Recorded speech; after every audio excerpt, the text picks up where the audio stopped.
ప్రపంచంలోనే అత్యధిక ముస్లిం జనాభా ఉన్న దేశం ఏది అంటే చాలామంది వెంటనే ఇండోనేషియా అని చెబుతారు.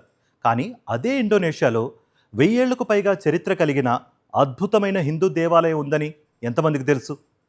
భారత ప్రధాని నరేంద్ర మోదీ ఇండోనేషియా పర్యటనలో సందర్శించిన ప్రంబనన్ ఆలయం ఇప్పుడు ప్రపంచవ్యాప్తంగా మరోసారి చర్చనీయాంశంగా మారింది. వెయ్యేళ్ల కిందటే ఇండోనేషియాలో వెలిగిన హిందూ సంప్రదాయం అక్కడి ఆలయంలో ఇప్పటికీ చెక్కు చెదరకుండా కనిపిస్తోంది. ప్రధాని మోదీ పర్యటన ఆలయానికి పునర్వైభవం తెచ్చేందుకు అక్కడి ప్రభుత్వం తీసుకుంటున్న చర్యలు ఇప్పుడు ప్రంబనన్ ఆలయాన్ని టాక్ ఆఫ్ ది వరల్డ్గా మార్చేశాయి. ఈ ఆలయం కేవలం ఒక పర్యాటక ప్రాంతం కాదు. ఇది భారతీయ సంస్కృతి, హిందూ నాగరికత, ఇండోనేషియా చరిత్ర, శిల్పకళ, పురాణం, రాజకీయాలు అన్నింటినీ కలిపే ఓ సజీవ చరిత్ర. ఈరోజు ఈ ఆలయం వెనుక ఉన్న ఆసక్తికరమైన కథను తెలుసుకుందాం. ప్రంబనన్ ఎక్కడుంది? ఇండోనేషియాలోని మధ్య జావా ప్రావిన్స్లో యోగ్యకర్త నగరానికి సమీపంలో ఉన్న ఆలయ సముదాయమే ప్రంబనన్. ఇది ఇండోనేషియాలోని అతిపెద్ద హిందూ దేవాలయ సముదాయం. ఆగ్నేయ ఆసియాలో కంబోడియాలోని ఆంకోర్ వాట్ తర్వాత రెండో అతిపెద్ద హిందూ ఆలయంగా గుర్తింపు పొందింది. 1991లో యునెస్కో దీన్ని ప్రపంచ వారసత్వ సంపదగా ప్రకటించింది. ఈ ఆలయం నిర్మాణాన్ని చూస్తే ఓ విషయం వెంటనే అర్థమవుతుంది. ఇది కేవలం పూజల కోసం నిర్మించిన ఆలయం కాదు, ఒక గొప్ప సామ్రాజ్య శక్తిని ప్రపంచానికి తెలియజేసే విధంగా నిర్మించిన రాజసౌధం. ఈ ఆలయాన్ని ఎవరు నిర్మించారు?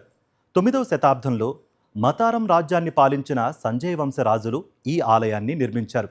చరిత్రకారుల అభిప్రాయం ప్రకారం రాజు రకై పికాటన్ కాలంలో నిర్మాణం ప్రారంభమై తర్వాతి రాజులు దీనిని మరింత విస్తరించారు. అప్పట్లో జావా ద్వీపంలో హిందూ, బౌద్ధ రాజ్యాల మధ్య సాంస్కృతిక పోటీ ఉండేది. బౌద్ధుల బోరోబుదూర్ ఎంత గొప్పదో హిందువుల ప్రంబనన్ కూడా అంతే గొప్పదిగా ఉండాలని అప్పటి రాజులు భావించారు. అందుకే ఈ అద్భుత నిర్మాణం రూపుదిద్దుకుంది. త్రిమూర్తులకు అంకితం. ప్రంబనన్ ప్రత్యేకత, ఇది పూర్తిగా హిందూ త్రిమూర్తులకు అంకితం చేయబడిన ఆలయం. శివుడు, విష్ణువు, బ్రహ్మ ఈ ముగ్గురి కోసం 3 భారీ ఆలయాలు నిర్మించారు. వాటిలో శివాలయం అత్యంత ఎత్తైనది. సుమారు 47 మీటర్ల ఎత్తుతో నిలిచే ఈ గోపురం దూరం నుంచే కనిపిస్తుంది.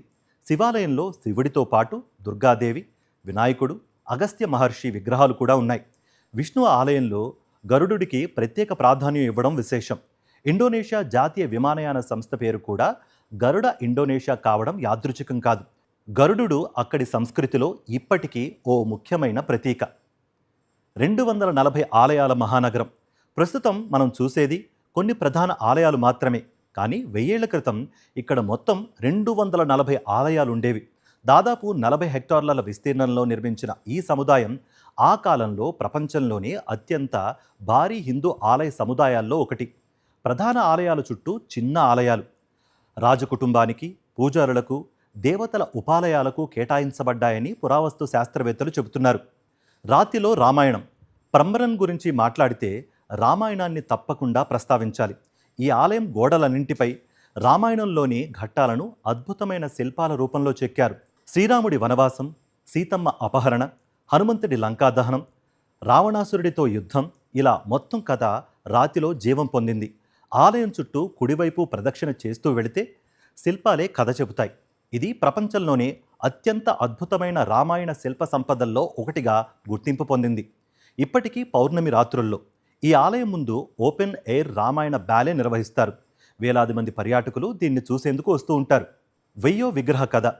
ప్రంబనన్ అంటే రోరో జోంగ్రాంగ్ పురాణ గాథ కూడా గుర్తుకొస్తుంది.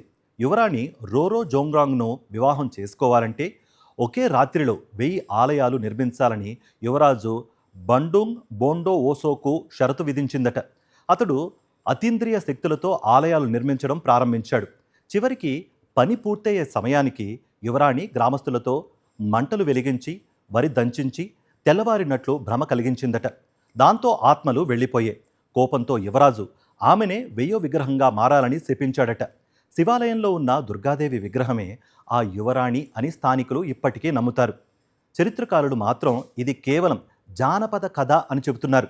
ఎలా శిథిలమైంది? 10వ శతాబ్దం తర్వాత మతారం రాజధాని తూర్పు జావాకు మారింది. దీంతో ఆలయం ప్రాధాన్యం తగ్గిపోయింది. అగ్నిపర్వత విస్ఫోటనాలు, భూకంపాలు, కాలగర్భంలో మరుగున పడిపోవడం, వీటన్నింటి కారణంగా ఆలయం పూర్తిగా శిథిలమైంది.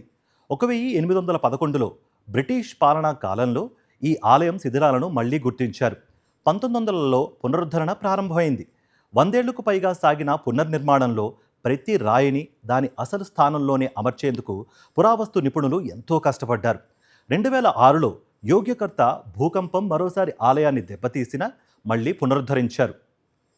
ముస్లిం దేశంలో హిందూ వారసత్వం. ఇండోనేషియా జనాభాలో దాదాపు 85% మంది ముస్లింలే.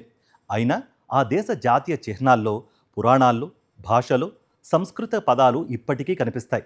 గరుడ జాతీయ చిహ్నం, భిండేక తుంగల్ ఇక అనే జాతీయ నినాదం, రామాయణ మహాభారత నాటకాలు ఇవన్నీ భారతీయ నాగరికత ప్రభావానికి నిదర్శనాలు. బాలి ద్వీపంలో ఇప్పటికీ హిందూ మతాచారాలు జీవిస్తున్నాయి. రోజువారీ పూజలు, ఆలయ ఉత్సవాలు, సంప్రదాయ నృత్యాలు అక్కడి జీవన విధానంలో భాగమైపోయాయి. మోదీ సందర్శన ఎందుకు ప్రత్యేకం? ప్రధాని నరేంద్ర మోదీ ప్రంబనన్ ఆలయాన్ని సందర్శించడం ఓ సాధారణ పర్యటన కాదు.